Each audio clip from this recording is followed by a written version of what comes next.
Some leg pain does not improve despite rest or therapy. When symptoms persist, surgery may be discussed carefully. That kind of pain often comes from pressure on a spinal nerve. That pressure can cause pain, numbness, or weakness. Most people improve first with non-surgical treatments. Surgery is usually considered only after a structured trial of non-surgical care. The length of this trial varies based on symptoms and response to treatment. Imaging is matched carefully to a person's symptoms.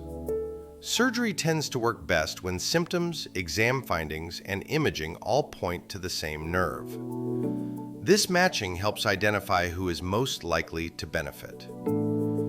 Compression means the nerve has less space than normal. This often happens when disc material presses on the nerve. Discectomy removes disc material pressing on the nerve. The goal is nerve relief, not repairing or replacing the disc. There are several discectomy approaches with the same goal.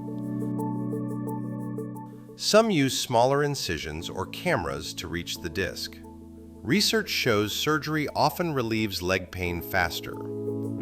Over time, results can be similar for many people. Many patients walk the same day after surgery. Leg pain often improves before strength fully returns. Activity increases gradually as healing continues. Recovery speed varies between individuals.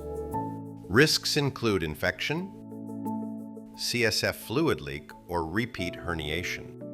Overall risk is low, but never zero. Surgeon experience often matters more than technique names. Health, habits, and expectations influence results. Shared decisions lead to better understanding and outcomes.